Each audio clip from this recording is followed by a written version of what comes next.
Merci beaucoup, Emmanuel. Alors nous sommes maintenant 67. Merci à ceux, bienvenue à ceux qui nous ont rejoints. Merci de couper votre micro s'il est encore branché.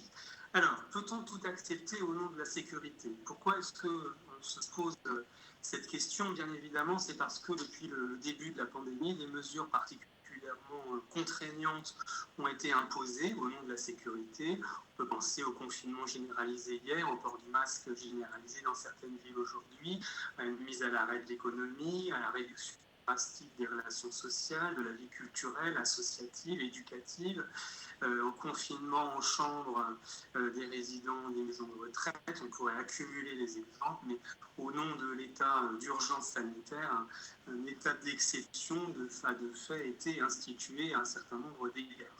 Alors si nous avons formulé cette question sous la forme « peut-on tout accepter au nom de la sécurité ?» c'est bien entendu parce que, au vu des risques, au vu des enjeux, il y a un certain nombre de choses que nous pouvons accepter.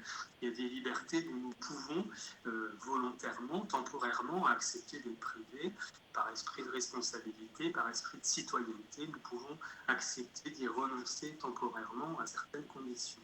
Et ce qu'il faut interroger ici, et ce que nous voudrions interroger, ce sont en quelque sorte les limites de ces renoncements. Est-ce qu'il n'y a pas, même au nom de la sécurité, de la préservation des vies, n'y a-t-il pas, même au nom de ces choses, des contraintes qui sont inacceptables, que nous ne pouvons pas accepter, que nous ne devons pas tolérer?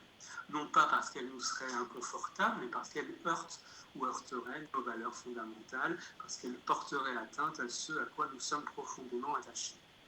Plus fondamentalement encore, je crois qu'il faut interroger cette valeur de sécurité qui a été mise en avant. C'est ce que l'on veut protéger exactement derrière cette notion de sécurité. Et bien entendu, ici, il s'agit de la santé de la population et de la vie des individus.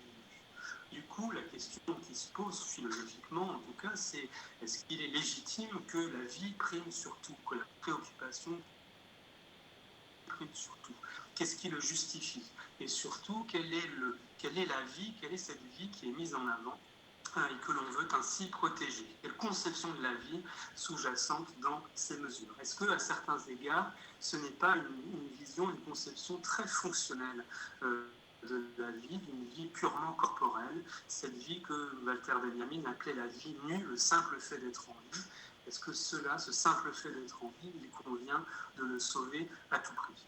Ce qui peut rendre digne les efforts que nous faisons, est-ce que ce n'est pas discrédité quand on leur donne comme simple objectif de sauver des vies, mais conçues de manière extrêmement restrictive? Autrement dit, est-ce que cela ne révèle pas une certaine terreur devant la mort, une certaine forme d'incapacité à concevoir que nous sommes mortels? Est-ce que ça ne révèle pas aussi une sacralisation de la vie, mais d'une vie appréhendée comme infiniment précieuse, elle est conçue de manière somme toute assez réductrice? Est-ce que notre conception de la vie avec cette pandémie n'a pas subi une forme de réduction? Est-ce que la vie est seulement la vie du corps? Est-ce que ce n'est pas aussi la vie de l'esprit, la vie de l'âme? Dans une émission ce week-end sur France Culture, Pierre Manon disait la chose suivante, et puis je vais clore là-dessus. J'ai retranscrit ses propos, je vous les lis. Pierre Manon est philosophe. Dans la façon dont les choses ont été appréhendées, tout se passe comme s'il n'y avait plus pour nous qu'un seul motif, un seul motif de la vie commune, sauver des vies. Je ne veux pas dire par là que ce n'est pas un motif légitime, nécessaire, urgent, mais au nom de ce motif, on a imposé un arrêt presque total de la vie commune, un arrêt total ou presque total des institutions fondamentales de la société, des institutions qui lui donnent sens, forme, vie, l'école, la justice, les cultes. On a arrêté la vie proprement humaine et on trouve quand même assez effronté ceux qui timidement lèvent le doigt et disent « Monsieur le Premier ministre, est-ce que je pourrais aller à la messe aux obsèques de mon parent ?» Donc la question qui se pose à nous, c'est de savoir si nous allons nous laisser dévorer par ce motif unique ou si nous allons préserver les composantes de la vie commune. Fin de citation. Donc, la question qu'au fond, on voudrait poser, et qui est aussi philosophique derrière ce titre « Peut-on tout accepter au nom de la sécurité ?» c'est est-ce qu'il ne convient pas, même en tant que pandémie, de mettre en balance cette exigence de sécurité avec les autres valeurs du soin et de la démocratie. Ce qu'on va essayer de faire ce soir, c'est d'essayer de préciser quelles sont ces valeurs qui pourraient guider les décisions et tempérer les approches potentiellement attentatoires à nos libertés, et peut-être au fond se demander quelle est la conception de la vie, de notre vie humaine, proprement humaine, et de notre vie commune et démocratique.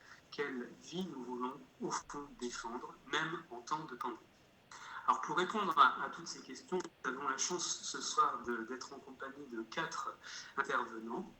Benjamin Pichot est avocat à la Cour, ancien membre du Conseil de l'Ordre et maître de conférence à l'université.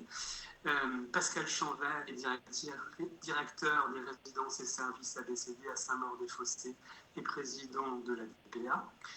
F. Guillaume dirige la maison de retraite Lumière d'automne à Saint-Ouen.